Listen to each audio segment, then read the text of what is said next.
Hello everyone, कैसे हैं आप सभी लोग। आप सभी का स्वागत है पीडब्ल्यू के इस वंडरफुल एंड अमेजिंग साकार 2.0 बैच में। और मैं हूं आपका अपना संजय सर। कैसे हैं भाई आप सभी लोग। Good afternoon Manish, good afternoon. Good afternoon Vaishali, good afternoon Gopal, good afternoon संग्राम, गुड आफ्टरनून भाई, good afternoon, good afternoon everyone. कैसे हैं आप सभी लोग। देखिए, हमने सीरीज का एक लेक्चर पढ़ लिया था, राइट। हमने उसमें बेसिक जाना था कि सीरीज क्या होती है, सीरीज ऑफ पॉजिटिव टर्म्स क्या होती है, अल्टरनेटिंग सीरीज क्या होती है, एंड सीक्वेंस ऑफ पार्शियल सम क्या होता है, राइट। किसी सीरीज का सीक्वेंस ऑफ पार्शियल सम क्या होता है ये हमने जान लिया था, ठीक है।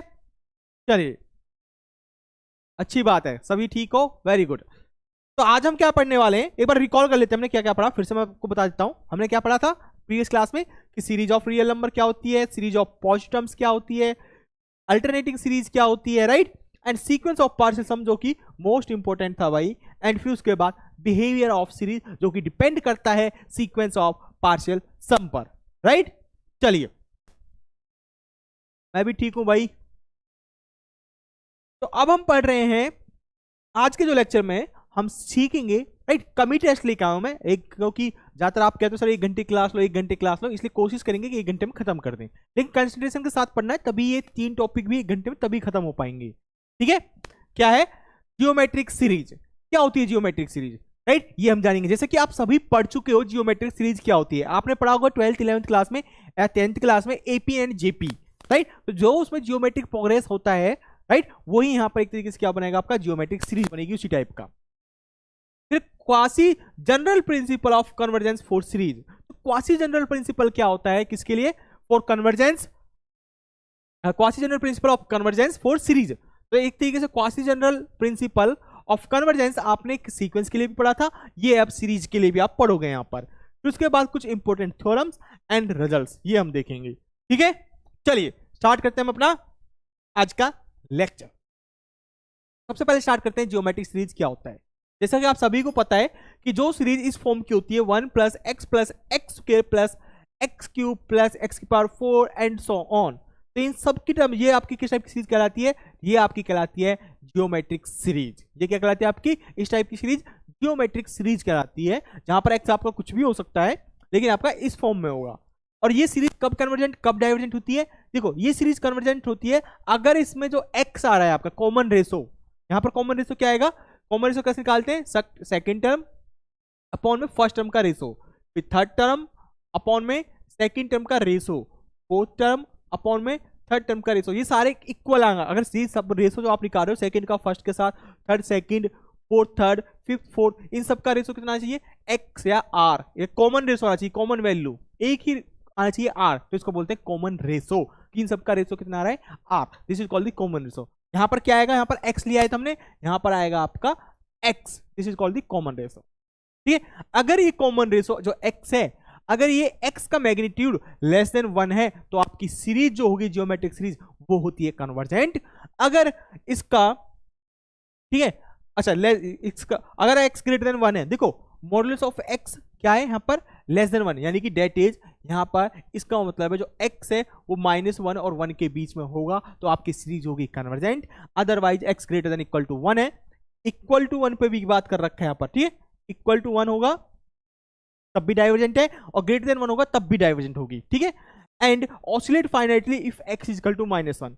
अगर इस x की जगह यहाँ पर कॉमन रेशो -1 है तो आपकी जो सीरीज है वो आपकी ऑसिलेट करेगी, और कैसी ऑसिलेट करेगी, फाइनाइटली, ठीक है। अगर x लेस देन -1 है, x की वैल्यू नेगेटिव -1 से क्या है, छोटी है, तो आपकी सीरीज ऑसिलेट करेगी लेकिन इनफाइनाइटली ऑसिलेट करेगी, ठीक है। ये चीज है आपके पास। चलिए, ये सारी चीज आपको पता है, सिंपल रिजल्ट है।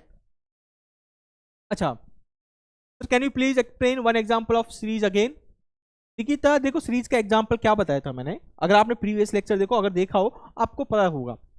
मान के चलो आपके पास कोई सीक्वेंस है an, सपोज किसी भी टाइप की सीक्वेंस हो सकती है an सीक्वेंस, इसकी जो टर्म्स होती है वो होती है आपकी a1 a2 a3 and so on, this is the sequence. अब इस सीक्वेंस आप सीरीज बना सकते हो। सीरीज कैसे बनती है, तो ये आपकी जो ये टर्म्स है ना a1 a2, इनको ऐड कर दो, जितनी भी सीक्वेंस की जितनी भी टर्म्स हैं, सीक्वेंस के अंदर कितनी टर्म्स होती है, इनफाइनाइट टर्म्स होती हैं, तो इनको आप कर दो ऐड, क्या कर दो, ऐड कर दो, सारी टर्म्स को, तो सब सीक्वेंस की हर एक टर्म को आप ऐड कर दोगे, this is called the series. ये क्या कहलाती है? आपकी सीरीज कहलाती है, समेसन an। ठीक है, ये आपकी कहलाती है सीरीज। अब इसमें कोई भी सीक्वेंस ले लो और उसको सम कर दो, वो सीरीज है। सीक्वेंस के तो आपके पास बहुत सारे एग्जाम्पल है ना, ठीक है। अब सीक्वेंस की हर एक टर्म फाइंड करो, a1 a2 a3, उन सबको ऐड कर दो, this is called the series. तो ऐसे कितने सारे एग्जाम्पल आपके पास सीरीज के? बहुत सारे हैं, ठीक है। कोई भी सीक्वेंस ले सकते हो आप, दैट्स इट। ठीक है भाई, ठीक है निकिता, तो आप बना सकते हो। तो 15 की 15 मैंने आपको बताए थे क्या, सीक्वेंस के वो सीक्वेंस, ठीक है। सीक्वेंस के मैंने स्टार्टिंग की क्लास में, फर्स्ट क्लास में आपको 15 एग्जांपल दिए थे, उनकी हर एक टर्म फाइंड करो, a1 a2 a3 a4 an क्या है, उनको ऐड कर दो इस टाइप, या तो उसको इस टाइप से लिख दो, an तो आपको पता ही होगा, समेशन लगा दो, उसके साथ सीरीज बन गई, और इसको एक्सपेंड करोगे तो a1 plus a2 plus a3, this is called the series. ठीक है, ध्यान रखना। चलिए तो मैं इसको रफ कर देता हूं, इस तरीके सीरीज का एग्जाम्पल बना सकते हो आप। चलिए, कल क्लास होगी क्या सर? कल क्लास नहीं होगी, कल सैटरडे है, कल क्लास नहीं होगी, ठीक है। कल आपकी क्लास नहीं हो पाएगी। चलिए, कल क्लास होती नहीं है, लेकिन कल क्लास होगी भी नहीं, ठीक है। अगर कोई एक्स्ट्रा क्लास होगी तो आपको इन्फॉर्म कर दिया जाएगा। बाकी मेरी क्लास नहीं होगी कल, ठीक है। मुझे कुछ काम है तो मैं कहीं जाऊंगा, तो इसलिए कल मेरी क्लास नहीं है, ठीक है। चलिए, जियोमेट्रिक सीरीज, अच्छा इस पर कुछ क्वेश्चन करते हैं हम, ठीक है। इस पर हम कुछ क्वेश्चन करते हैं जियोमेट्रिक सीरीज पर, और आप बताना कि क्या है। चलिए एग्जाम्पल लेते हैं, एग्जाम्पल नंबर फर्स्ट। मुझे बताओ, अगर मैं यहाँ पर सीरीज लिख रहा हूं, यहाँ पर यहाँ पर मैं सीरीज ले लेता हूं, दिस एक सीरीज लेते हैं,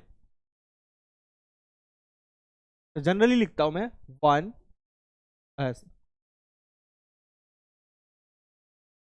2 प्लस प्लस ले लो, समेसन पावर n। ये सीरीज मैंने लिखी 2 की पावर n, ठीक है। अब इसको एक्सपेंड करोगे तो देखो, सीरीज का एग्जांपल आप पूछ रहे थे कि यही काम आ जाएगा, 2 की power n, this is the series. कैसे? फर्स्ट टर्म इसकी 2, सेकंड टर्म क्या है इसकी 2 की पावर 2, थर्ड टर्म 2 की पावर 3, फोर्थ टर्म 2 की पावर 4 एंड 2 की power 5 plus dot dot dot dot, इस तरीके से ये सम आएगा। अब मुझे बताओ, this series is convergent, divergent, oscillate क्या है? ठीक है, ऑप्शन दे रहा हूं मैं, एक डाइवर्जेंट, ठीक है। इसमें अप्लाई करो आप पीसी ये ज्योमेट्रिक टेस्ट, ठीक है। ज्योमेट्रिक सीरीज है तो उस पर देखो क्या है, ये डाइवर्जेंट, कन्वर्जेंट, ऑसिलेट फाइनाइटली, ठीक है, and D oscillate infinitely. All start करूंगा मैं, क्वेश्चन सॉल्व करके रखिए। इसको क्या आ रहा है, सिर्फ 60 सेकेंड 45 सेकेंड मिलेंगे आपको, एंड बताइए। Divergent A, very good, very good, good, ठीक है। सिर्फ क्या लगा रहा है इसमें आपको, सिर्फ ज्योमेट्रिक सीरीज देखनी है, कॉमन रेशो देखना है। कॉमन रेशो कितना आ रहा है इसमें? 2 आ रहा है, विच इज ग्रेटर देन 1, ठीक है। इसका मतलब क्या हुआ, this series is divergent by by geometric series, ठीक है। ज्योमेट्रिक सीरीज टेस्ट भी बोल सकते हैं इसको, ज्योमेट्रिक सीरीज ये होती है, और इसको क्या, जो टेस्ट हम लगा रहे हैं, this is a geometric series and here common ratio is equal to which is greater than 1, that's why it is divergent. चलिए, तो इसका ऑप्शन है ए ऑप्शन, टॉप करते हैं इसको, 93% ए, ओके गुड, वेल डन। सबसे पहले जवाब दिया है वो है मल्लिका, एंड फिर है संग्राम, फिर सृष्टि, एंड फिर है आपके Sneha and Gopal, well done, good. चलिए, तो इसका सॉल्यूशन कराने की जरूरत नहीं है, आप बता सकते हो क्या है ये सीरीज। ये सीरीज आपकी डाइवर्जेंट, ठीक है। चलिए, इसको एग्जाम्पल की जगह हैशटैग क्वेश्चन लिखते हैं, क्वेश्चन, ठीक है। ये आपको बतानी है सीरीज कैसी है, इज क्या है, ठीक है। तो नेक्स्ट हम बढ़ते हैं, नेक्स्ट एक एग्जांपल और लेते हैं। यहां पर लेते हैं हैशटैग क्वेश्चन, सीरीज यहां पर भाई आपकी समेसन 1/2 की पावर n इज, बताओ भाई इधर मैं टाइप कर रहा हूं, बता दो सारे सारे, पोल स्टार्ट कर देता हूं मैं अभी, ठीक है। जैसे ही मैं लिख रहा हूं वही ऑप्शन है, सेम सेम वही ऑप्शन है यहाँ पर जो पहले में थे। फर्स्ट डाइवर्जेंट, सेकंड कन्वर्जेंट, ठीक है, and third oscillate finitely, oscillate finitely, and last oscillate infinitely.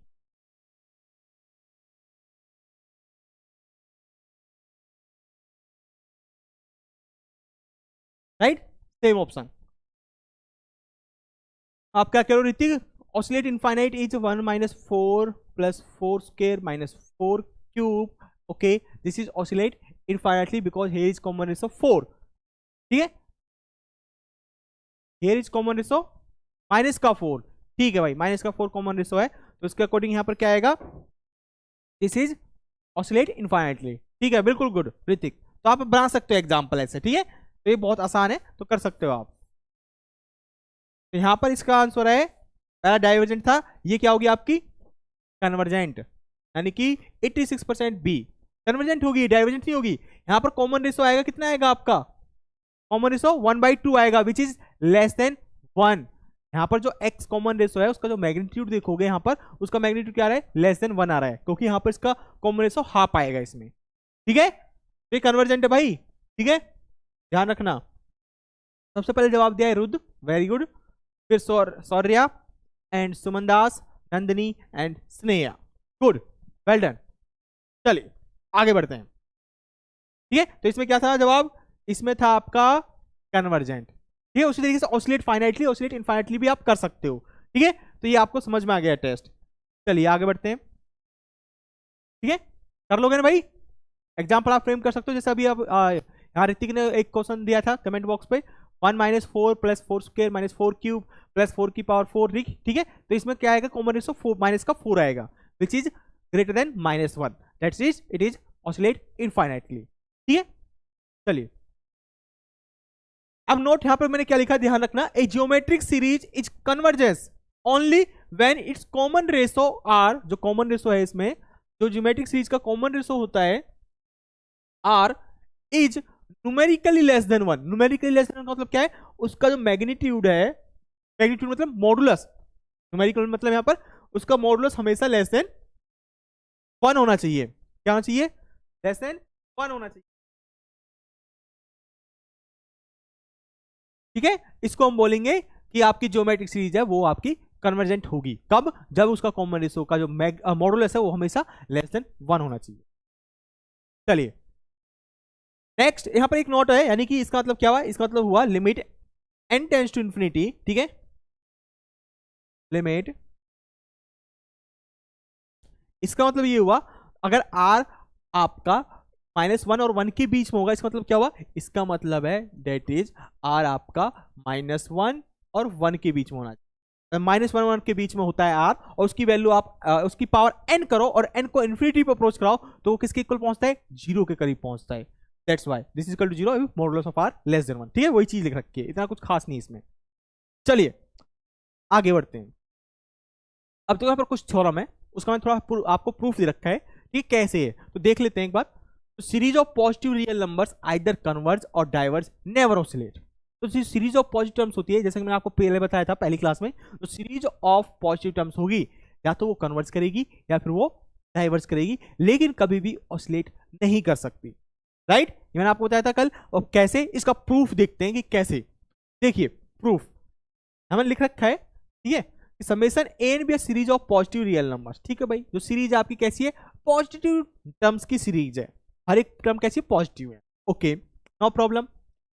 Then sequence of partial sum, then SOPS मतलब सीक्वेंस ऑफ पार्शियल सम क्या होगी इसकी, एसएन, यानी कि this SN is equal to a1 plus a2 plus an, this is the sequence of partial sum SN.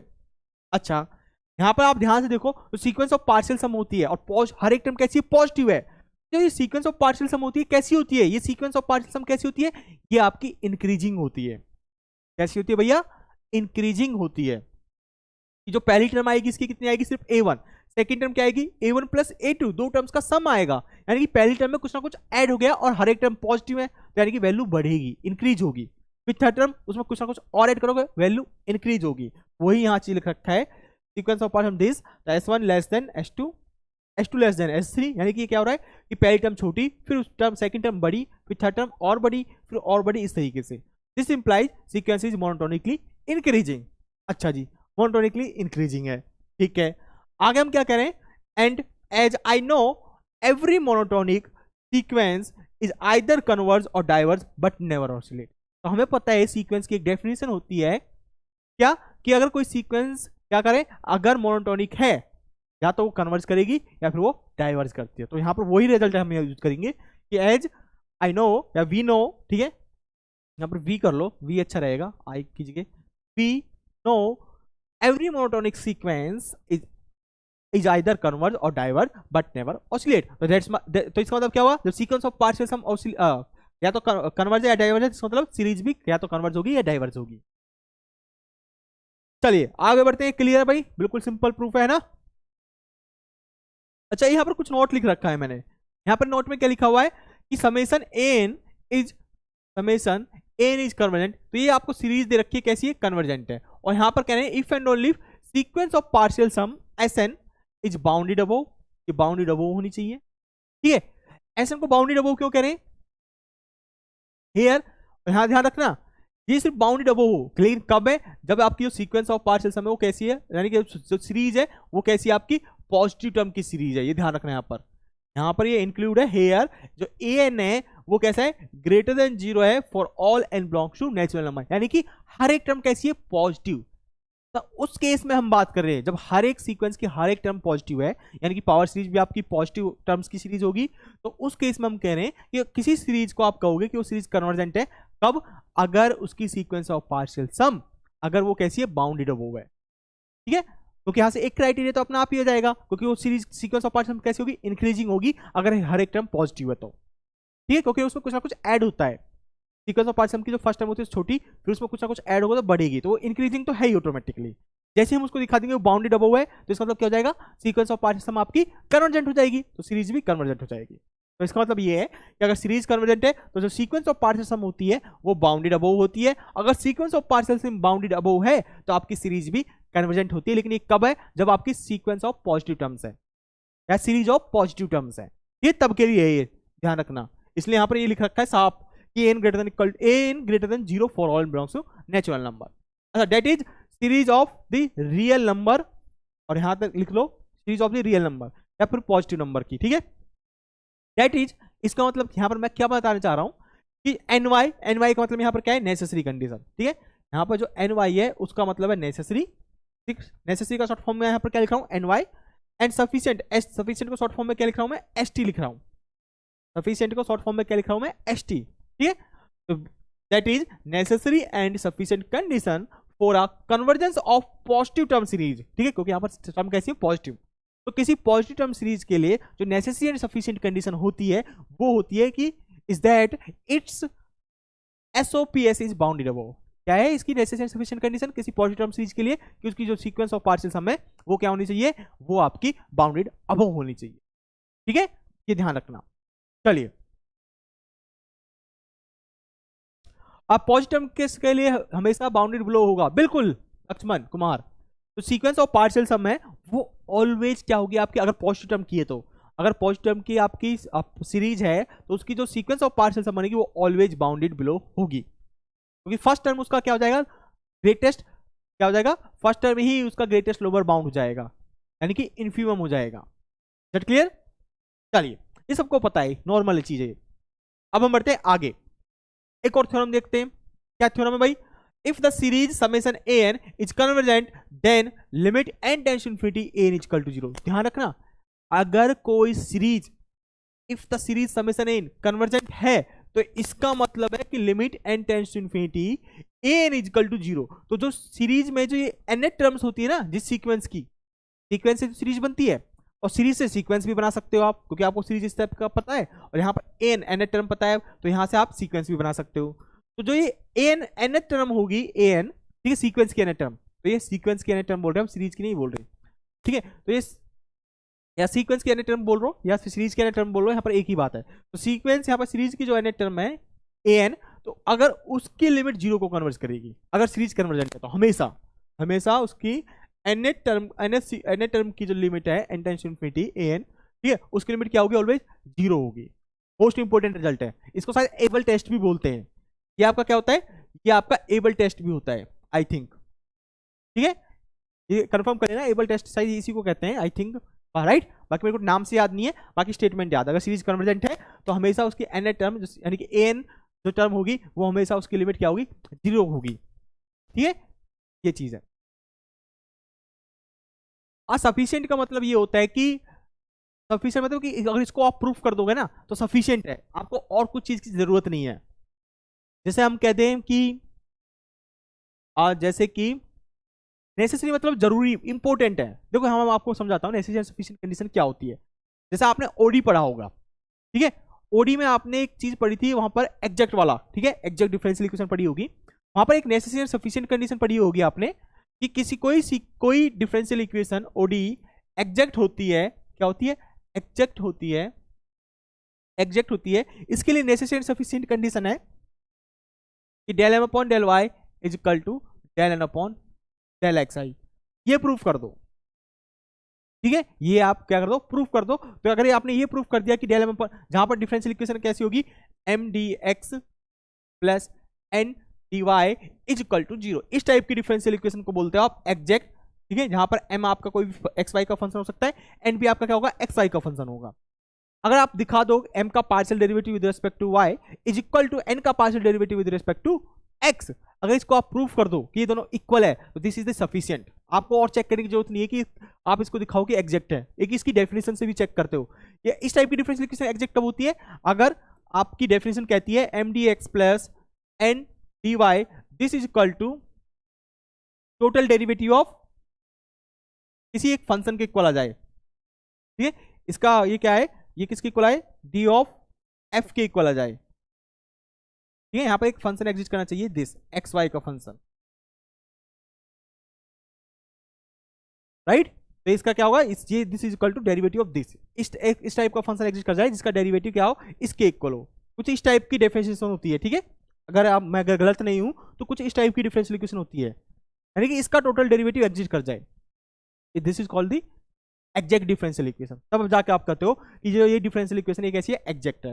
ये तो थी definition exact की, लेकिन कंडीशन क्या होती है कि किसी को प्रूफ करना एग्जैक्ट है, ये this is called the necessary and sufficient condition. Means ये जरूरी भी है कि ये होना चाहिए, अगर कोई डिफरेंशियल इक्वेशन एग्जैक्ट होगी ना तो इस कंडीशन को फिलफिल करेगी। अगर आप सिर्फ यही शो कर दो ना कि del upon del y is equal to del upon del x तो ये सफिशिएंट है, यानी कि इसके अलावा आपको कुछ प्रूफ करने की जरूरत नहीं है कि इसको दिखाओ कि कैसे एग्जैक्ट है, बस ये आपने प्रूफ कर दिया, इसका मतलब ये सफिशिएंट है, ठीक है, ये सफिशिएंट है और यही खुद अपने आप में नेसेसरी भी है, ये होनी भी चाहिए और इसको प्रूफ कर दोगे तो ये इतना सफिशिएंट है, ठीक है। दिस मींस इसका ये मतलब होता है नेसेसरी एंड सफिशिएंट का। आई होप आपको नेसेसरी एंड सफिशिएंट का मीनिंग समझ में आ गया होगा। नेसेसरी मतलब जो चीज तो होनी ही चाहिए हर हाल में। अगर हम सीरीज को कन्वर्जेंट कह रहे हैं तो इसका मतलब क्या है, यहां पर तो खैर नहीं, यहां पर अगर हम किसी को सीरीज को कन्वर्जेंट कह रहे हैं तो इसका मतलब क्या है, कन्वर्जेंट का मतलब क्या है, कोई every convergent sequence is bounded, तो इसका मतलब क्या है, यहाँ पर नेसेसरी कंडीशन क्या है कि उस सीक्वेंस को क्या होना पड़ेगा, बाउंडेड तो होना ही पड़ेगा, this is a necessary condition. अगर कोई सीक्वेंस बाउंडेड नहीं है तो आप उसको कन्वर्जेंट नहीं कह सकते। तो नेसेसरी कंडीशन क्या हो गई यहाँ पर कि सीक्वेंस बाउंडेड होनी चाहिए। और सफिशिएंट क्या होगा यहाँ पर, सफिशिएंट ये हो गया कि ये यहाँ पर बाउंडेड ही होनी चाहिए, बाउंडेड अबो हो गई ना, ये इनफ है। अगर आपने प्रूफ कर दिया कि बाउंडेड अबो है तो इनफ है, यहाँ पर और कुछ प्रूफ करने की जरूरत ही नहीं है आप, ठीक है। तो एक तरीके सफिशिएंट, ओके, तो ये थोड़ा फिलोसफी टाइप का था, हो गया आपको, ठीक है।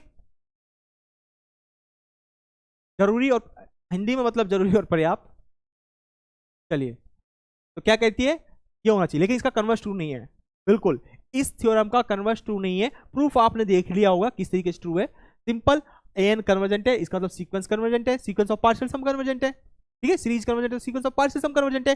अगर partial sum sequence of partial sum convergent है यानी कि इसकी लिमिट एग्जिस्ट करेगी, तो लिमिट एग्जिस्ट करेगी एल, हमने इसकी लिमिट कितनी मान ली, एल एग्जिस्ट कर रही है। अच्छा जी, लिमिट एल है, अब इसके कोई भी इस सीक्वेंस ऑफ पार्शियल सम की कोई भी सब सीक्वेंस ले लो, उसकी भी लिमिट क्या होगी, एल ही होगी।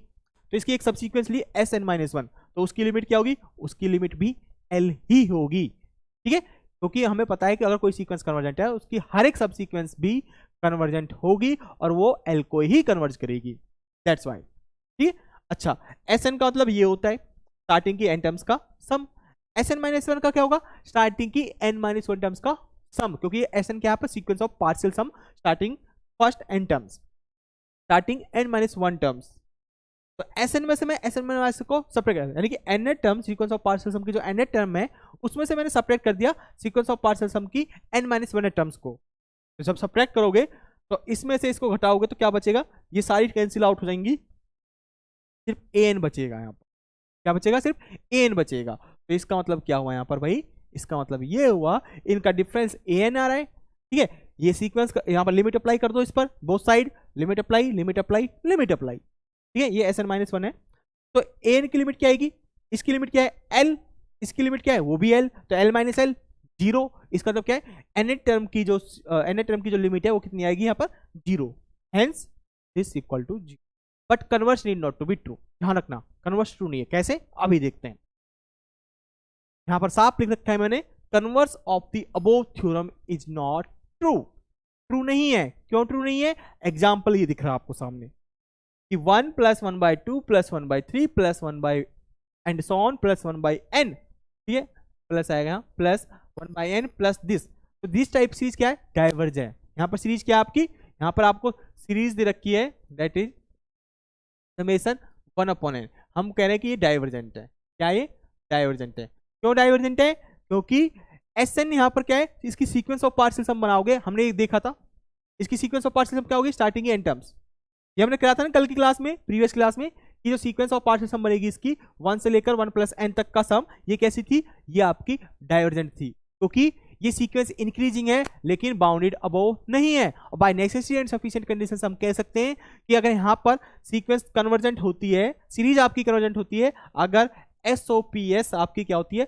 बाउंडेड अबोव होती है, ठीक है, बाउंडेड अबोव। और सफिशिएंट मतलब क्या है, अगर ये वाली चीज ट्रू नहीं हुई, sequence of partial sum convergent, अगर ये कब है, ये चीज है तो बाउंडेड अबोव, ठीक है।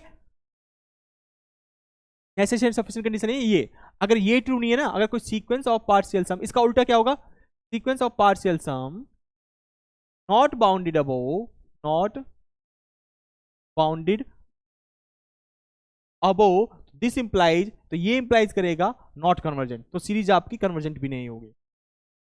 पॉजिटिव टर्म की सीरीज की बात कर रहा हूं, यहां पर आप देख सकते हो पॉजिटिव टर्म की सीरीज है, तो पॉजिटिव टर्म की सीरीज अगर बाउंडेड अबोव नहीं है तो इसका मतलब सीरीज कन्वर्जेंट भी नहीं हो सकती। अगर इसकी sequence of partial sum bounded above नहीं है तो सीरीज कन्वर्जेंट भी नहीं होगी, ठीक है। तो यही क्राइटेरिया हमने कहीं ना कहीं यूज किया था अपने जो अपनी प्रीवियस क्लास में हमने इसको प्रूव किया था, बाकी हमको रिजल्ट नहीं पता था नेसेसरी सफिशिएंट कंडीशन वाला, लेकिन करा हमने यही चीज था, ठीक है। तो इसका मतलब क्या है, this is divergent because sequence of partial sum की जो लिमिट आएगी यहाँ पर क्या है, सीक्वेंस ऑफ पार्शियल, अच्छा यहाँ पर Sn की जगह an लिखो यहाँ पर, क्योंकि यहाँ पर हमें an चेक करना है। an यहाँ पर क्या है, ये सीरीज है, यहाँ पर an क्या है आपका 1/n, ठीक है। बट यहाँ पर n टेंड्स टू इन्फिनिटी आप करो तो वो 0 आ रहा है, सीरीज डाइवर्जेंट है, लेकिन इसकी जो इसमें जो सीरीज की जो nth टर्म्स है वो 1/n है। an यहाँ पर an क्या होगा, क्योंकि यहाँ पर an 1/n टाइप का है, लेकिन इसकी लिमिट कितनी आ रही है, 0 आ रही है, तो इसका मतलब कन्वर्स ट्रू नहीं, ठीक है, अबोव थ्योरम का कन्वर्स ट्रू नहीं है। Is that clear, convergent series always limit an equal to 0, बिल्कुल बिल्कुल वर्षा बिल्कुल ठीक कह रहे हो। By this 1/n series is not convergent, बिल्कुल ये सीरीज कन्वर्जेंट नहीं है, ठीक है। क्लियर, आप क्या कह रहे हो, इन्फिनिटी, अंशुमाला कुमारी इन्फिनिटी कैसे कह रहे हो भाई, 1/n की इसकी लिमिट की बात कर रहे हो तो ये इसकी लिमिट 0 आएगी जब n को इन्फिनिटी पर अप्रोच कराओगे तो, क्योंकि 1/n इक्वल टू 0, ठीक है। चलिए बाकी और कुछ कह रहे हो तो बता दो।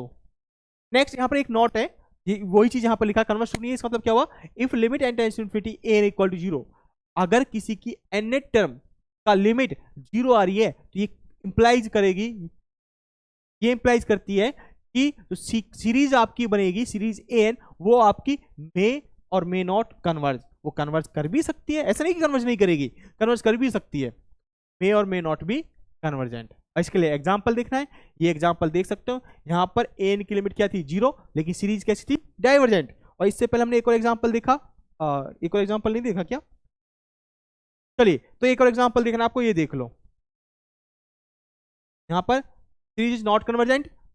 अभी हमने एक एग्जांपल देखा था, आई थिंक नहीं देखा तो कोई नहीं, अभी ले लेते हैं। यहां पर हम ले लेते हैं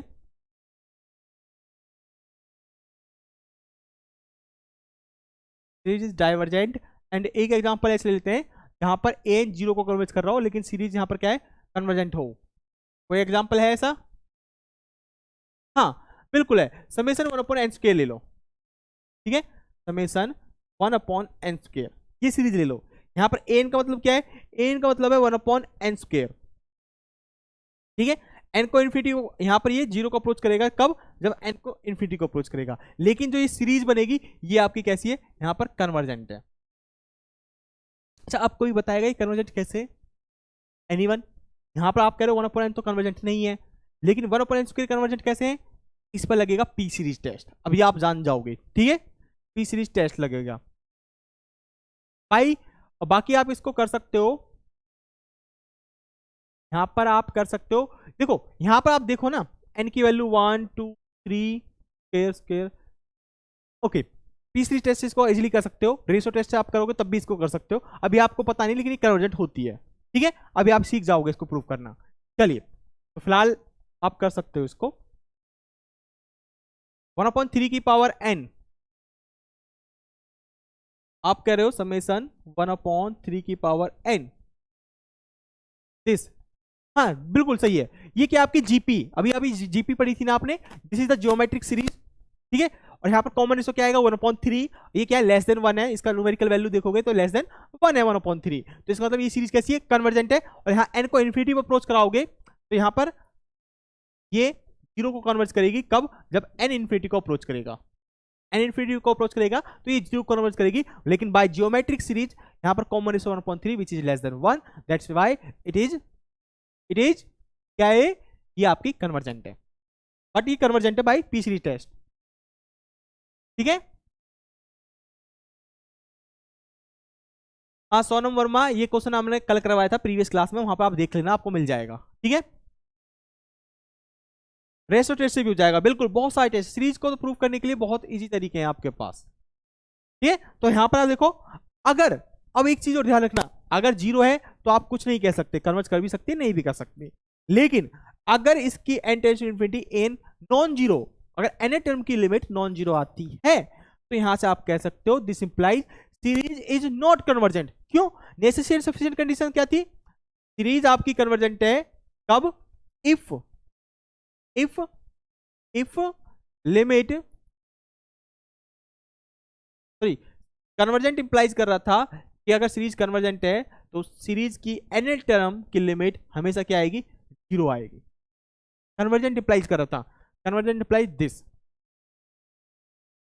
ठीक है। अच्छा अब मुझे बताओ यहां पर क्या होगा, अब इसका नेगेशन क्या होगा, नेगेशन मतलब कि P इंप्लाइज Q, तो नॉट Q, ठीक है, नॉट Q, इसको नॉट Q बोलते हैं हम, या फिर इसको लिख लो not Q implies not P, इसका मतलब ये होगा। अब कन्वर्जेंट इंप्लाइज कर रहा है कि अगर कोई सीक्वेंस सीरीज कोई कन्वर्जेंट है तो ये चीज होती है, अगर ये चीज नहीं हुई तो इसका मतलब क्या है, अगर ये चीज नहीं है तो ये चीज भी नहीं होगी, नेगेशन, राइट। मैंने कई बार आपको बोला है कि P implies Q always, not Q implies not P, तो अगर ये इंप्लाइज कर रहा है ये, अगर ये चीज नहीं हुई तो सीरीज भी आपकी कन्वर्जेंट नहीं हो सकती। तो आपको यहां से एक रिजल्ट और मिल जाता है कि अगर आप शो कर दो किसी की एन टर्म, अगर सीरीज का कन्वर्जेंट डाइवर्जेंट देखना है और आपको उस कन्वर्जेंट सीरीज के थ्रू आपको एन टर्म पता है क्या है, और उस पर एन टाइम्स इन्फिनिटी अप्लाई करो और उसकी लिमिट नॉन जीरो आ रही है, इसका मतलब जो सीरीज होगी समेशन एन वो भी कभी भी कन्वर्जेंट नहीं कर सकती, ठीक है। Summation n is not convergent, ठीक है, ये चीज यहां से ये आया है, ठीक है। चलिए तो मैं इसको छोड़ रहा हूं ऐसे ही, एग्जाम्पल देख सकते हो cos 1/n। अब देखो इस सीरीज को आप प्रूफ करोगे, रेशो टेस्ट, रूट टेस्ट, पता नहीं कौन कौन से टेस्ट अप्लाई करोगे, लेकिन आपको एक इजी तरीका यहाँ पर, ये आपको पता है सीरीज है, ठीक है, यहाँ पर एन टर्म क्या है, एन cos 1/n, इस पर n tends to infinity apply करो, तो n tends to infinity apply करोगे तो cos 0 1 आ रहा है, इसकी जो लिमिट आएगी क्या आएगी 1 which is not equal to 0। ठीक है, लिमिट कह रहा हूं इसकी, सिर्फ इसकी लिमिट। इसका मतलब क्या है, ये चीज कंडीशन, इसका मतलब जो सीरीज बन रही है ये वाली, ये सीरीज क्या होगी, कन्वर्जेंट नहीं हो सकती। डायरेक्ट लिख सकते हो limit n tends to infinity cos 1 upon n is not equal to 0, so summation cos 1 upon n not convergent. तो ये सीरीज कन्वर्जेंट नहीं है। इसी तरीका है सबसे, तो ये टेस्ट आप अप्लाई कर सकते हो। ठीक है,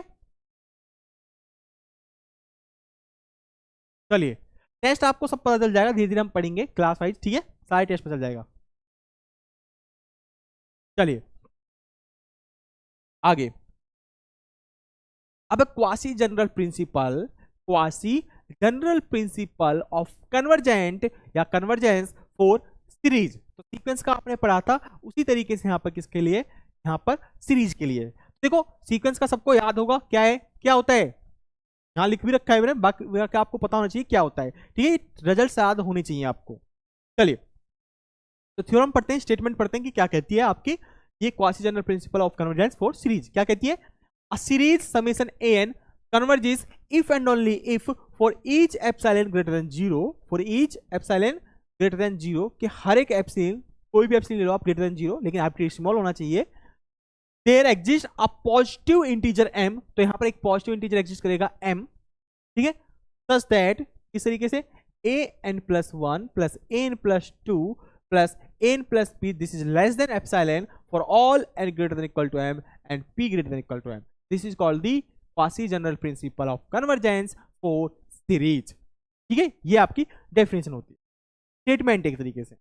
अब प्रूफ कैसे करोगे, देखो सिंपल प्रूफ है, by Cauchy general principle of convergence for sequence. किसके लिए, यहां पर ध्यान रखना, सीक्वेंस के लिए। क्या था वो था कि for any epsilon greater than 0, ये जो सीक्वेंस होगी Sn, यहां पर हमें सीक्वेंस ले लिया, sequence of partial sum, sequence के लिए ट्रू होता है ना, तो क्या ना मैं सीक्वेंस ऑफ पार्शियल सम ले लेता हूं Sn, तो इसके लिए हम अप्लाई कर रहे हैं sequence of partial sum of this series. इस सीरीज की सीक्वेंस ऑफ पार्शियल सम हम लोग बनाएंगे। ठीक है भाई, बना ली, बनाई, वो कन्वर्जेंस करती है कब, if and only if, convergence criteria क्या है, general quasi general principle criteria है, if and only if to each epsilon greater than 0 there exist m belongs to natural number such that Sn plus p minus Sn less than epsilon for all n greater than equal to m, for all n greater than equal to m Sn plus p minus Sn। ये था आपका Cauchy general principle of convergence for the sequence. यहां पर भी p greater than equal to 1 and n greater than equal to m, same चीज वही है, बस फर्क क्या, यहाँ पर यहाँ n+1 n+2 n+p आ गया। ये कैसे आएगा, ये इससे आएगा, ये सीक्वेंस का है। अच्छा, Sn+p की वैल्यू पुट कर दो, स्टार्टिंग की n+p टर्म्स का सम, n कहां से, S1 S2 S3 S4 कहां तक जाएगा, n+1 n+2 n+p तक जाएगा। फिर माइनस करोगे Sn यानी कि सीक्वेंस ऑफ पार्शियल सम की स्टार्टिंग की n टर्म्स, तो क्या होगी 1 से लेकर n तक, तो जब n तक कैंसिल आउट हो जाएंगी टर्म, क्योंकि S1 प्लस S2 Sn+p फिर अगेन माइनस S1, तो एक S1 पहले से पॉजिटिव का होगा, S1 नेगेटिव का कैंसिल आउट, S2 यहां पर पॉजिटिव का अगेन आएगा, नेगेटिव का कैंसिल आउट, तो n टर्म तक कैंसिल आउट हो जाएगा, बचेगा कहां से, n+1 से, तो n+1 n+2 n+3 n+p तक जाएगा। तो दिस इज कॉल्ड दी, यही यहां से आ गया, इसी को हम बोलते हैं, this is called the Cauchy general principle of convergence for series. ठीक है, अगर आपको ये याद है ना, तो यहां पर सीक्वेंस ऑफ पार्शियल सम का अप्लाई कर दो और यहां से आपका डायरेक्ट ये फॉर्मूला जाए, सिंपल है, कुछ नहीं है इसमें। चलिए आप क्या कह रहे रुद्र सर, पर limit n tends to infinity n equal to 0 होने पर कंफर्म तो नहीं कह सकते कि कन्वर्जेंट होगा, तो a नॉट इक्वल टू, हाँ बिल्कुल, ये भाई ये क्या लिखवाया है आपको, if limit n tends to infinity n equal to 0 summation n may or may not convergent, तो हम कंफर्म नहीं कह सकते सीक्वेंस कन्वर्जेंट करेगी, कर भी सकते हैं नहीं भी कर सकती। ठीक है, ठीक है भाई रुद्र, सारी चीज लिख रखी है आपको, एक एक चीज देखो, एक एक नोट देखो क्या बोला है। ठीक है, अगर 0 आ रहा है तब, अगर ये चीज आ रही है तब हम नहीं कह सकते। ठीक है, अगर कन्वर्जेंट है तब हम पक्का कह देंगे कि ये जो एन टर्म की जो लिमिट है वो 0 आएगी, अगर सीरीज कन्वर्जेंट है तो। ठीक है, अगर सीरीज कन्वर्जेंट नहीं है, मतलब अगर इसकी लिमिट यहां पर 0 नहीं आ रही, तो हम पक्का एक सीरीज भी कन्वर्जेंट नहीं हो सकती। ठीक है, फॉर्मूले से ही आ रहे हैं स्टेटमेंट। P implies Q, तो not Q implies not P। Standard formula हमने अप्लाई करा है, हमेशा एक फॉरवर्ड डेफिनेशन होती है दिस फेमस, ये एक स्टेटमेंट होती है कभी भी जब P स्टेटमेंट इंप्लाइज करती है कि P ट्रू है, तो ये इंप्लाइज करा Q स्टेटमेंट भी ट्रू होगी। तो इसका नेगेशन क्या होगा कि अगर नॉट Q, यानी कि अगर Q स्टेटमेंट ट्रू नहीं है, अगर ये वाली चीज हमें पता है, अगर Q स्टेटमेंट ट्रू नहीं है तो हमें यहां से ये इंप्लाइज होगा कि जो P स्टेटमेंट है वो भी ट्रू नहीं है, नॉट P। नॉट P मतलब P स्टेटमेंट भी ट्रू नहीं होगी। तो यहां से ये चीज आई है, ठीक है। तो ये कह रहा है कि कन्वर्जेंट है तो ये चीज होती ही होती है, कंपलसरी है, सफिशिएंट है, राइट, नेसेसरी एंड सफिशिएंट है, ये होगा ही होगा, ठीक है। अगर ये चीज होती है तो इसका मतलब क्या है, अगर ये चीज नहीं होगी, अगर ये चीज नहीं होगी तो इसका मतलब क्या है कि ये चीज भी नहीं हो सकती, क्योंकि ये नेसेसरी एंड सफिशिएंट कंडीशन है इसकी कन्वर्जेंट की। अगर कन्वर्जेंट है तो हर हाल में इसको एन की लिमिट को 0 होना पड़ेगा, ठीक है। ये जरूरी भी है और सफिशिएंट भी है, ठीक है। नेसेसरी एंड सफिशिएंट दोनों चीजें हैं, ये होना भी चाहिए और, लेकिन इसको सफिशिएंट नहीं बोल सकते। अगर ये चीज है तो ये चीज नहीं कह सकते, ठीक है। तो दिस, ये चीज तो होगी होगी, ये चीज तो होनी ही चाहिए, कुल मिला के नेसेसरी कंडीशन है। अगर ये चीज नहीं है तो फिर ये चीज भी नहीं है, ठीक है। ये चीज आ रही है नेसेसरी की वजह से, यहां पर आ रहा है।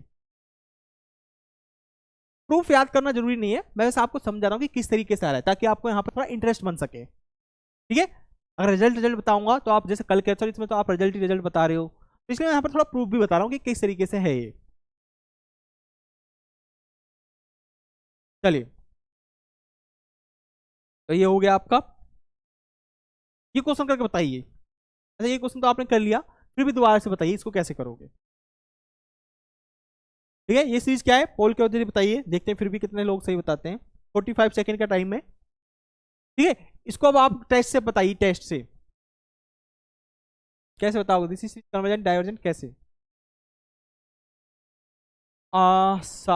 शक्तिदास क्या कह रहे हो, कोई सेकंड ईयर में नहीं है क्या? अच्छा, अपने दोस्तों से पूछ रहे हो भाई।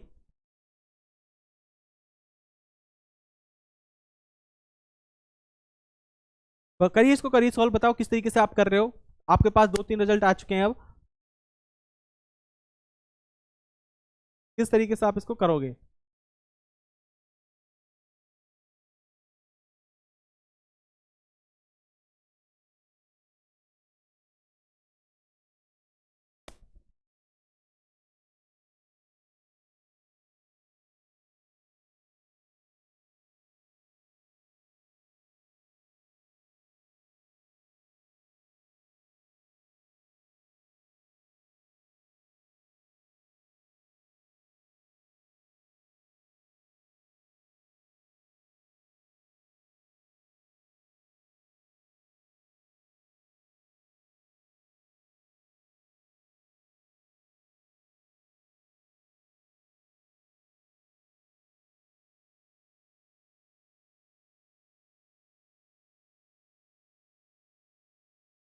चलिए, तो इसको आपने, चलो किसी से कराओ, इसका जवाब है डाइवर्जन। अब क्यों है, एक स्टूडेंट ने ये भी पूछा था, इसको चलो प्रूफ करते हैं अब हम। चलिए, ए पर दिया है 21% ने, जबकि इसका ए जवाब ट्रू नहीं है। इसका जवाब है 75% वाले लोगों का, यानी कि बी। और क्या है, किसने किसने सही जवाब दिया है, सबसे पहले दिया है रुद्र ने, फिर Sneha and Anuvrata and Vikas and Manish Yadav. Well done. चलिए, तो देखो इसको मैं प्रूफ कराता हूं, बिल्कुल बाय डेफिनेशन। अभी हमने क्या पढ़ा था यहाँ पर, हमने यहाँ पर पढ़ा है quasi general principle of convergence for series पढ़ा है हमने। तो ये अपने आप में सीरीज है, ये अपने आप में सीरीज है, ठीक है। इसका जवाब क्या है कि ये डाइवर्जेंट है। कैसे, देखो प्रूफ करते हैं। अच्छा जी, प्रूफ करते हैं इसको। सॉल्यूशन, इसको बिल्कुल प्रॉपर तरीके से करते हैं, ठीक है। आपको बहुत लोगों को कंफ्यूजन है इसमें, कई बार बता दिया, फिर भी हम करते हैं यहाँ पर। समेसन ए एन आपको क्या दे रखा है, summation 1/n। Sequence of partial sum क्या बनेगी इसकी, S n 1 plus 1/2 plus 1/3 plus plus 1/n। This is the sequence of partial sum, ठीक है। अच्छा, अगर ये सीरीज कन्वर्जेंट होगी तो भाई किसको सेटिस्फाई करेगी, ये किसको सेटिस्फाई करेगी, अगर सीरीज कन्वर्जेंट है तो अभी किसको अभी क्या पढ़ा है आपने, ये A series summation n converges if and only if for each epsilon greater than 0 there exists a positive integer m such that this, अगर सीरीज आपकी कन्वर्जेंट है तो ये वाला क्राइटेरिया फुलफिल होगा, ठीक है, ये वाला क्राइटेरिया फुलफिल होना चाहिए। चलो ये हमें प्रूफ करना है, अगर हम ये प्रूफ कर दें कि this is less than epsilon तो हमारा प्रूफ हो जाएगा। अगर हम इसको प्रूफ नहीं कर पाए लेस देन एप्सिलॉन तो इसका मतलब सीरीज कन्वर्जेंट नहीं है, ठीक है, इसका मतलब सीरीज कन्वर्जेंट नहीं है। चलिए देखते हैं, तो इसको मैं कर रहा हूं, लेट सपोज, तो लिखो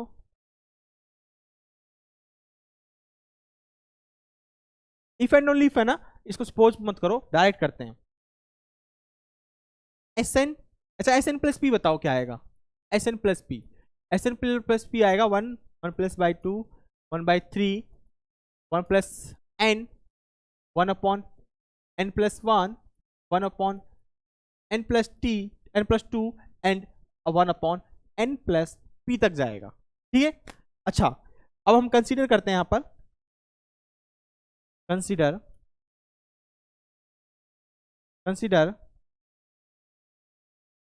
S n plus p minus S n, ये वाला चीज कंसीडर करिए हमने, इन दोनों का डिफरेंस उसका मैग्नीट्यूड ले रहे हैं क्या आता है, ठीक है। तो क्या आएगा, S n plus p 1 plus 1 by 2 plus 1 by 3 plus 1 by n plus 1 by n plus 1 and plus 1 upon n plus p minus S n, S n क्या आपका 1, ठीक है, माइनस है तो ये माइनस में एस एन जो होगा यहाँ प्लस प्लस तो सारा क्या है नेगेटिव हो जाएगा, हर एक टर्म में नेगेटिव से मल्टीप्लाई होगी, 1 minus 1 by 2 minus 1 by 3 and so on minus 1 upon n, this is this.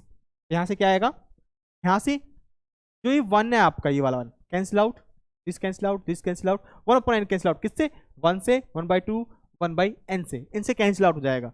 यहाँ क्या बचेगा आपका 1 upon n plus 1 1 upon n plus 2 and so on 1 upon n plus p, this यहां तक आ गया। अच्छा अब मुझे इसको क्या दिखाना है, बाय क्वासी जनरल प्रिंसिपल क्या कहता है फॉर सीरीज के लिए, दिस इज लेस देन, क्योंकि ये आपका क्या है A N plus 1 A N plus 2 A N plus p तक है, इसको मुझे लेस देन एप्सिलॉन दिखाना है। क्या प्रूफ हो सकता है ऐसा लेस देन एप्सिलॉन हो सकता है, हमेशा हमें हर किसी के लिए फाइनाइट टाइम्स को छोड़ने के बाद क्या आना चाहिए, लेस देन एप्सिलॉन आना चाहिए। चलिए इसको कंसीडर करते हैं, तो आगे बढ़ते हैं हम इसको। अब हमें पता है 1 अपॉन एन, नाउ ध्यान देख रहे हो, now n greater than equal to m, now n अगर greater than equal to m है, ठीक है, अगर आपका now if n greater than equal to m then, इसका मतलब क्या है, देन इसका रेसिप्रोकल कर दो, साइन चेंज हो जाता है। कभी भी जब n greater than equal to m है, एन भी पॉजिटिव है एम भी पॉजिटिव है, जब इसका रेसिप्रोकल करोगे तो साइन क्या हो जाता है, चेंज हो जाता है। 1 अपॉन एन क्या होगा, लेस देन इक्वल टू होगा 1 अपॉन एम से। अच्छा जी मुझे बताओ एन प्लस 1 बड़ा कौन सा है, एन प्लस 2 बड़ा है, तो मुझे बताओ 1 अपॉन एन प्लस 1, तो ये क्या हो जाएगा रेसिप्रोकल 1 अपॉन एन प्लस 2 से बड़ा होगा। इसी तरीके से यहाँ पर क्या है, एन प्लस 3 बड़ा होता है क्योंकि यहाँ पर एन फिक्स है नेचुरल नंबर है, तो ये क्या हो जाएगा उल्टा 1 अपॉन एन प्लस 3 ये बड़ा होगा, ठीक है, ओके सही बोल रहा हूं ना मैं,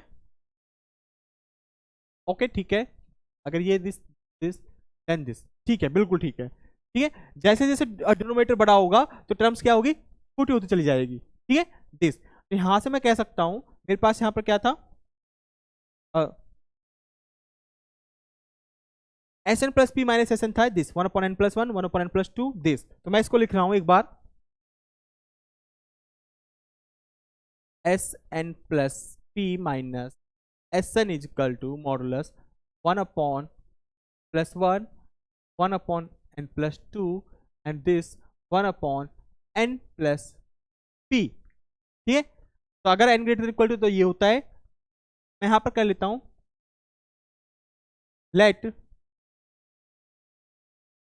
तो इसको बाद में करता हूं, पहले एक चीज और कर लेता हूं,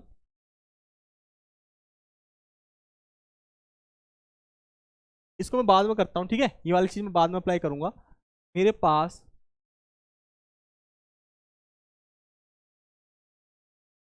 यहां से ये चीज आई,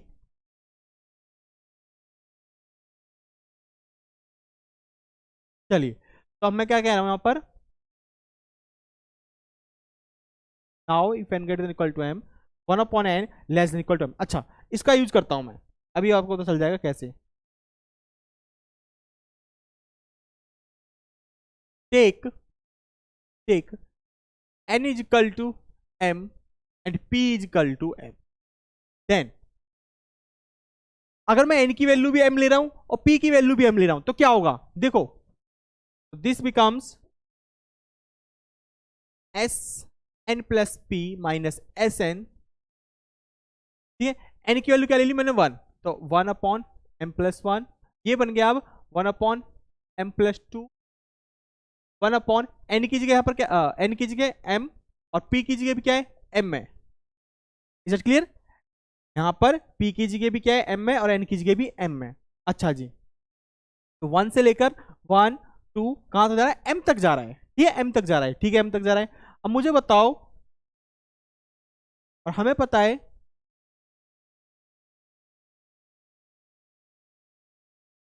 यहां पर हम यूज करेंगे एक वर्ड,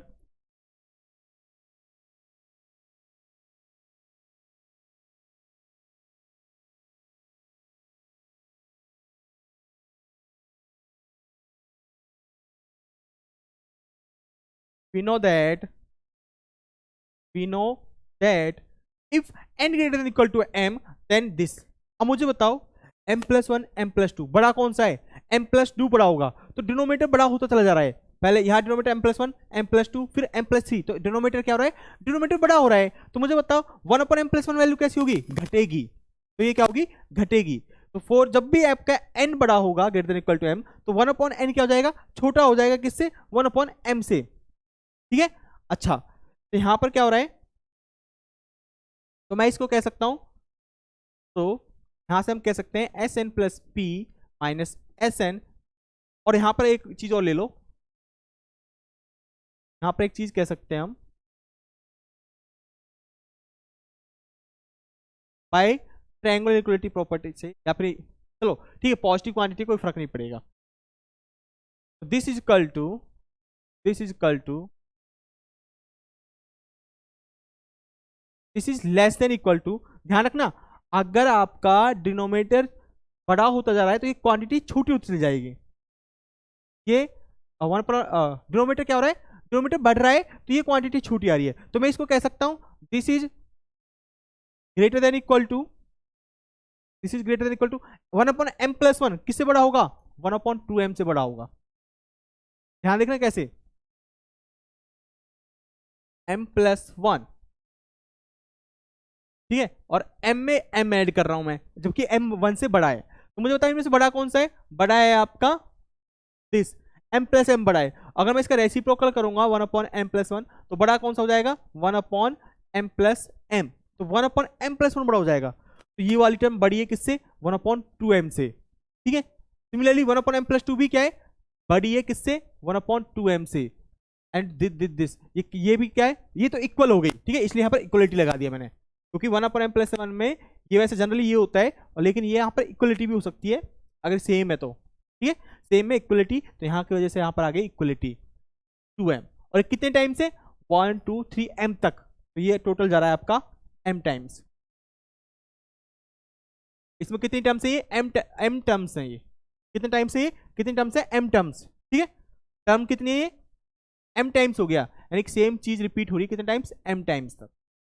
ठीक है, दिस इज, ये जो आएगा ये ग्रेटर देन होगा इससे, अच्छा इससे ग्रेटर देन है, और ये किसके इक्वल हो जाएगा, यानी कि m is this is equal to m times किसका, 1/2m, m से m कैंसिल आउट, तो ये क्या आएगा, m से m cancel out 1/2।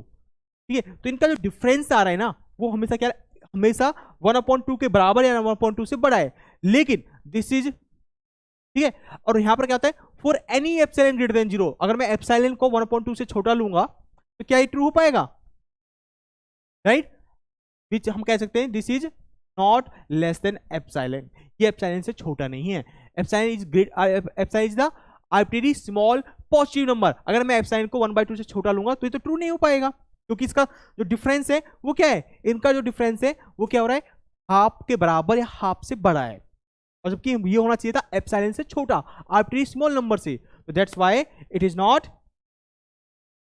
Here here here for any epsilon greater than 0 but epsilon less than 1/2, the general for epsilon greater than 0 there does not exist any m। तो यहां पर कोई ऐसा m एग्जिस्ट नहीं करेगा। आप m को कितना भी नेचुरल नंबर ले लो, कितना भी छोटा है कितना भी बड़ा, यहां पर ऐसा m नेचुरल नंबर एग्जिस्ट नहीं करेगा such that क्या a n+1 a n+2 plus a n+p, ठीक है, सीरीज का general quasi general principle of convergence for series, this is less than epsilon for all, इसके लिए n greater than equal to m, ठीक है, for all n greater than equal to m and p greater than equal to 1 के लिए। यहाँ पर p भी बड़ा से बड़ा होना चाहिए और n भी m से बराबर या बड़ा होना चाहिए। तो ऐसा कब कोई सा भी m एग्जिस्ट नहीं करेगा। That clear? तो इसलिए यहाँ पर ये सीरीज कैसी होती है, डाइवर्जेंट होती है। तो this implies series 1/n is divergent. तो ये सीरीज कैसी है भैया, डाइवर्जेंट है, ठीक है।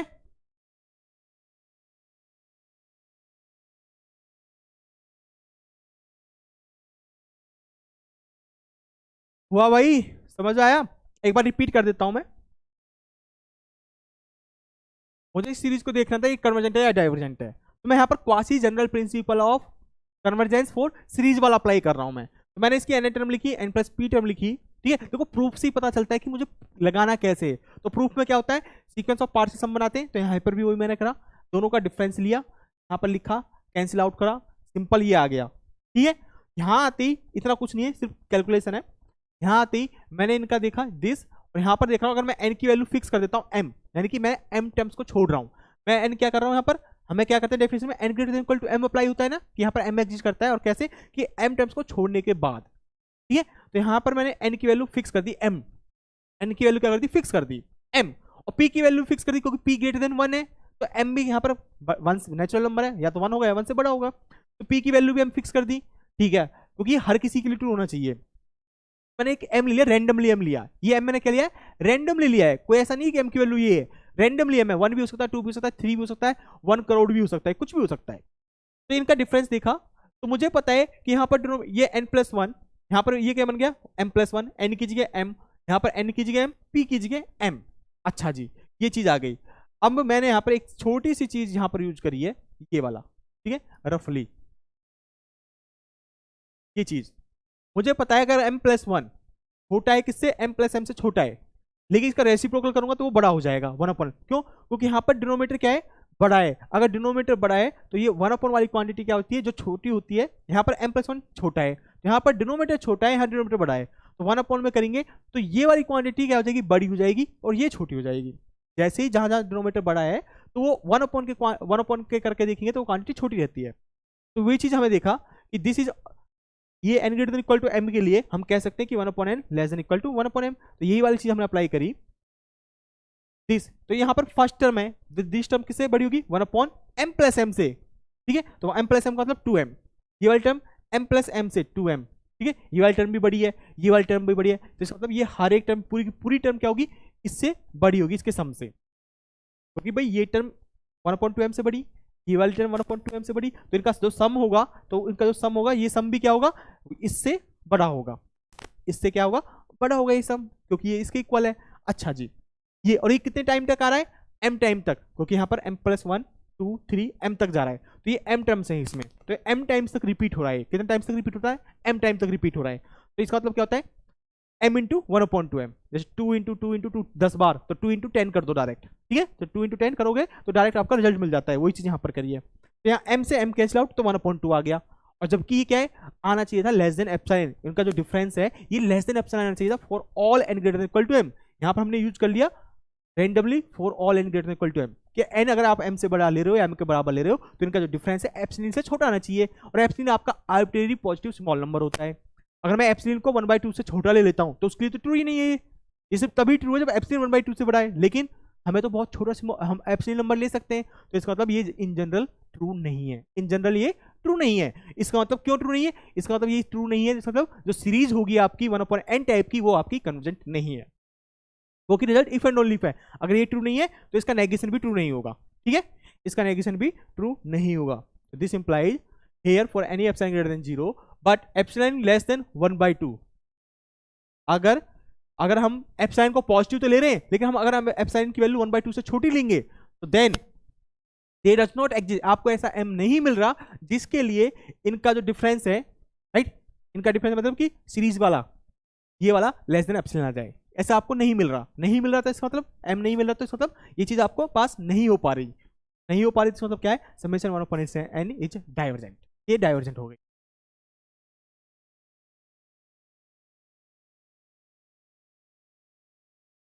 चलिए अब यहां पर हम पढ़ रहे हैं, भाई पढ़ लो, बातें बाद में लगा लेना, ठीक है, पहले पढ़ लो। तो यहां पर क्या एक रिजल्ट है, समेशन an इक्वल टू ए, एक सीरीज है आपके पास समेशन an, इसकी लिमिट क्या, ये सीरीज किस, इसका सम किसके इक्वल आ रहा है, a के इक्वल, ठीक है, सम दे रखा है कि जो सीरीज आपकी an है उनका सम a के इक्वल है, और c into n c a के इक्वल हो जाएगा। अगर इस सीरीज में, सीरीज की हर एक टर्म में आप c से मल्टीप्लाई करोगे तो उसका जो सम आ रहा है उसमें भी c से मल्टीप्लाई कर दोगे, एक चल जाएगा। एलजेब्रा ऑफ लिमिट, जैसे सीक्वेंस में आपने एलजेब्रा पढ़ी थी ना, एलजेब्रा ऑफ सीक्वेंस में, ठीक है, algebra of limit of sequence, उस तरीके से यहाँ पर सम के केस में है, सम के केस में भी वही है, अगर हर एक टर्म में c से मल्टीप्लाई कर रहे हो तो उसके सम में भी c से मल्टीप्लाई कर दो, ठीक है। अच्छा, ये चीज यहां पर क्या हो रहा है, अगर एक सीरीज है an, इसका सम क्या है a, एक सीरीज है an, और यहां पर क्या कर रहे हो, यहाँ ध्यान रखना, यहां पर सीरीज 1 से स्टार्ट हो रही है, ठीक है, यहां पर n से स्टार्ट हो रही है, तो इसमें a प्लस a नोट, क्या करा आपने, इसको अच्छे से समझने की कोशिश करना, summation n is equal to 1 to infinity an is equal to है आपके पास a1 plus a2 plus a3 and so on, इसका सम आ रहा है a के इक्वल, ठीक है। अगर मैं यहां से स्टार्ट करता हूं summation n is equal to कहां से, 0 से, ठीक है, एक टर्म एक्स्ट्रा ऐड कर दी तो सम पर फर्क पड़ेगा, तो सम आएगा उस पर फर्क पड़ेगा, लेकिन कन्वर्जेंट पर फर्क नहीं पड़ेगा। Summation n is equal to 1 to infinity, 0 to infinity, तो ये क्या बनेगा, a0 plus a1 plus a2 and so on is equal to कितना आना चाहिए, देखो ध्यान से देखना, a0 तो हमारे पास है ही, एक एक्स्ट्रा टर्म हमने ऐड कर दी, ठीक है, a1 plus a2 plus a3 इन सबका सम किसके इक्वल है, a के इक्वल है, इनफाइनाइट हो जाता है, तो ये बनेगा आपका a0 प्लस a, वही चीज यहां पर लिखी है। जब अगर इसमें एक एक्स्ट्रा टर्म आपने ऐड कर दी 0 वाली तो a प्लस a0 बन गया इसका सम, तो वही चीज यहां लिखी है, ठीक है। अच्छा, अगर मैं यहां पर summation n is equal to कहां से स्टार्ट कर रहा हूं, 2 से स्टार्ट कर रहा हूं, 2 से इंफिनिटी an, तो ये क्या बनेगा, a2 a3, ठीक है, इसको इस तरीके से देखो, a2 a3 a4 plus plus dot dot, ये दिस, इस तरीके से आप कर रहे हो। अच्छा जी, हम इस तरीके से पढ़ रहे हैं, कोई बात नहीं। अब मैं अगर मैं इसमें माइनस का a1 प्लस का a1 ऐड कर देता हूं, प्लस का a1 ऐड कर दिया, कोई फर्क पड़ेगा, नहीं पड़ेगा, क्योंकि माइनस का a1 प्लस का a1 कैंसिल आउट हो जाएगा, a2 से स्टार्ट होगा। अच्छा जी, a2 से स्टार्ट होगा, तो इसका मतलब क्या हो गया, इसका मतलब देखो माइनस का a1 as it is a1 plus a2 plus a3 plus a4, ये सबका सम किसके इक्वल था, a के इक्वल था, प्लस का a, वही चीज यहां पर लिखी है, a माइनस a1, तो इसको माइनस का a1 प्लस a लिखो, दिस इज इक्वल टू, या फिर इसको लिखो a माइनस a1, तो वही चीज यहां पर लिखी है, ठीक है। तो एक ही बात है, अगर आप सीरीज ऐड कर रहे हो तो उसका सम में से उसको भी क्या करोगे, सम में यहां पर आपने क्या करा, यहां पर ऐड करा तो सम में भी आप ऐड कर दोगे, ठीक है। यहां पर आपने टर्म को घटा दिया, तो एक टर्म घटा दी a1 वाली, तो टर्म घटा दी, तो इसका जो सम आ रहा होगा a, इसका सम क्या था a, तो इसमें से भी a1 को क्या करोगे, सब्ट्रैक्ट करोगे, ठीक है, ये चीज ध्यान रखना। सम की बात कर रहा हूं, बाकी कन्वर्जेंस पे कोई फर्क नहीं पड़ेगा, एक दो टर्म को हटाने से सीक्वेंस जो सीरीज आएगी, सीरीज के कन्वर्जेंट, यानी कि जो इसका नेचर होता है कि कन्वर्जेंट है, ऑसिलेटेड, डाइवर्जेंट है, उस पर कोई फर्क नहीं पड़ता, लेकिन सम में फर्क पड़ जाता है। क्योंकि भाई आप कुछ ना कुछ हटा रहे हो या ऐड कर रहे हो तो सब में तो ऑब्वियसली फर्क पड़ेगा, ठीक है ये चीज। अच्छा तो ये भी वही चीज है, अगर ए एन सीरीज है उसका सम ए है, एक बी एन सीरीज है उसका सम क्या रहा है बी आ रहा है, अगर दोनों को आप ऐड करोगे सीरीज को, ठीक है, एन ए सीरीज की एन जो सीरीज है उसकी जो एन टर्म है A N, B N series की बी एन टर्म है, इनको टर्म वाइज टर्म ऐड करो और फिर इसको सम करोगे तो वो भी ए प्लस बी आएगा। टर्म वाइज टर्म घटाओ फिर उनका सम करो तब भी ए माइनस बी आएगा। उनका जो सम आ रहा था यानी कि जो रिजल्ट आ रहा था उनका, ये चीज घटाकर प्लस करके घटाकर ये चीज आएगी, ठीक है। एलजेब्रा ऑफ क्या था चल रहा है, सीरीज का चल रहा है, ये चीज है।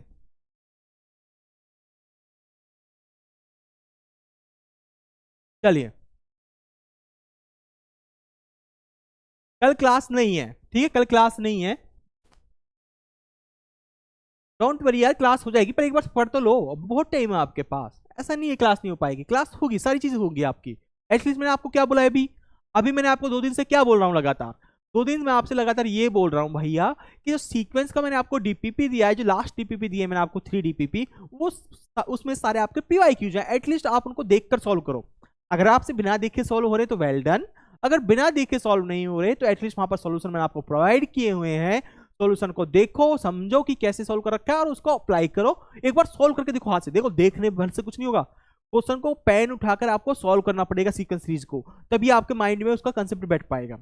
एक बार ये काम आप कर लोगे ना, फिर आप कहना कि हाँ सर ये अब समझ में आ रहा है क्वेश्चन हो रहे हैं या नहीं हो रहे, फिर मुझे बताना आप कि क्वेश्चन आपसे अब बन रहे हैं नहीं बन रहे। तो एटलीस्ट एक बार डीपीपी सॉल्व कर लो, लास्ट वाले 3 डीपीपी सीक्वेंस के, फिर हम पीवाईक्यूज कराएंगे, ठीक है, उसके बाद मैं आपको पीवाईक्यूज कराऊंगा, फिर आपको पीवाईक्यूज जब मैं कराऊंगा आपको समझ में भी आएगा, आपको पता भी चलेगा कि हाँ मुझ में ये हमें इस क्वेश्चन में ये कंसेप्ट लगाना है, ठीक है, आपको समझ में भी आएगा। तो एटलीस्ट जो मैं आपसे कहा वो तो करो ना, अभी आपके पास टाइम है, सैटरडे है संडे है, तो आप सीक्वेंस का और डीपीपी सॉल्व करो 2 दिन, ठीक है, ये आपका नेक्स्ट वीक में सीरीज कंप्लीट हो जाएगा, और पहले ही हो जाएगा, 2-3 क्लास में कंप्लीट हो जाएगा ये, ठीक है, मंडे ट्यूसडे वेडनेसडे 3 क्लास लगेगा इसमें और कंप्लीट हो जाएगा आई थिंक, ज्यादा थर्सडे की भी लग गई तो कोई बात नहीं, तो फ्राइडे सैटरडे उन 2 दिन में हम यहाँ पर रियल एनालिसिस के जो आपके सीक्वेंस के पीवाईक्यूज है वो डिस्कस कर लेंगे।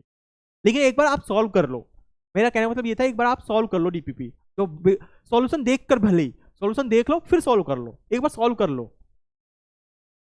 चलिए जिन जिन क्वेश्चन के सॉल्यूशन है वो तो कर लो ना, 1-2 क्वेश्चन के सॉल्यूशन नहीं होंगे मेरे आई थिंक, बाकी ज्यादातर तो होंगे, ज्यादातर क्वेश्चन के सॉल्यूशन है वहां पर, मुश्किल से 2-4 क्वेश्चन के नहीं होंगे, वो हम क्लास में डिस्कस कर लेंगे, ठीक है। चलिए भाई अभी अभी के लिए बुरा मत समझो, अभी एक बार करो, मेरा देख के कहने का मतलब ये कि आपको आइडिया लग जाएगा कि क्वेश्चन में आप जो थ्योरी आपने पढ़ी है कि वो थ्योरी अप्लाई कैसे हो रही है, मेन मोटिव ये है, एटलीस्ट थ्योरी का एप्लीकेशन तो समझ में आए ना आपको कि थ्योरी का एप्लीकेशन कैसे हो रहा है, राइट। मैं यहां पर समझाऊंगा तब भी तो आपको वो होना चाहिए ना, क्या कह रहे हो आप, बुरा लगता है तो आपको यहां पर भी तो बुरा लगना चाहिए कि सर पीवाईक्यूज करा रहे हैं हमसे सॉल्व नहीं हो रही, ये भी तो बुरा लगना चाहिए ना, ये भी तो एक तरीके से नकल ही हुई ना, समझ रहे हो, ये भी तो एक तरीके से नकल ही है ना, कोई चीज है, या तो बुक से पढ़ लो या टीचर से पढ़ लो, एक ही बात है, टीचर से पढ़ोगे टीचर भी समझा रहे हैं, बुक से आप पढ़ोगे थोड़ा बहुत एफर्ट डालना पड़ेगा कि कहना क्या चाह रहा है वो खुद आपको समझना पड़ेगा कि अच्छा ये कह रहा है ये कह रहा है, तो बात तो वही है, टीचर बुक भी एक अच्छा टीचर ही होती है, टीचर तो टीचर होता ही है, लेकिन जो बुक होती है वो अपने आप में एक अच्छा टीचर होती है, वो भी अपने आप में एक अच्छा क्या होती है टीचर होती है बुक भी, ठीक है, तो वही चीज है यहाँ पर, ये एटलीस्ट एक बार ट्राई करके देखो। चलिए आप क्या कह रहे हो महिपाल सर, एक क्वेश्चन है फॉर्म फिल करते टाइम सेंटर गवर्नमेंट का एनसीएल नहीं है तो क्या बाद में अपलोड कर, हाँ बिल्कुल आई थिंक विंडो खुलता है करेक्शन विंडो, ठीक है, अक्टूबर नवंबर के आसपास जाके सॉरी सितंबर में फॉर्म भरे जा ही रहे हैं, तो नवंबर दिसंबर के आसपास जाकर तो एक विंडो खुलता है करेक्शन विंडो, जो उसमें आपने कुछ गलत किया है तो आई थिंक उसको आप सही कर सकते हो, ये खुलता है, गेट में भी खुलता है नेट में भी खुलता है और आपका एग्जाम में भी खुलता है करेक्शन विंडो, मतलब वो ध्यान देना पड़ेगा कुछ दिन के लिए खुलता है, ठीक है, अगर आपने कुछ गलत कर दिया तो आप साइट पर अपडेट कर सकते हो, वहां पर ब्राउचर पढ़ सकते हो आप, आईटी जैम के जहां पर उसका पूरा ब्राउचर पढ़ लो क्या क्या गाइडलाइंस है वहां पर आपको सब मिल जाएगा।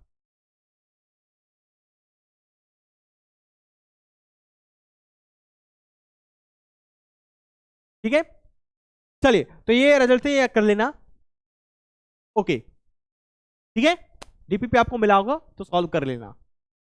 तो हमने आज क्या पढ़ा, आज हम 3 टेस्ट तक ही रखते हैं, ठीक है, ज्योमेट्रिक सीरीज की ज्योमेट्रिक सीरीज क्या होती है, quasi general principle of convergence of four series, ये हमने पढ़ा था।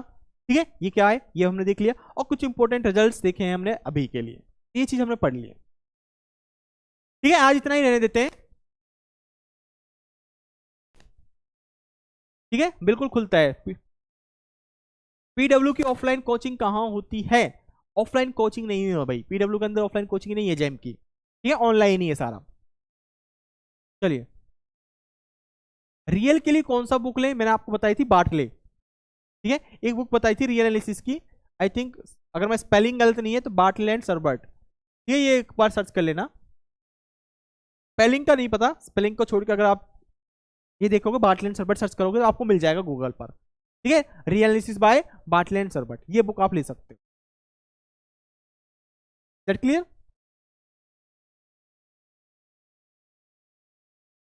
ओके भाई, ठीक है, कोई डाउट हो तो पूछ सकते हो, अदरवाइज क्लास को स्टॉप करते हैं।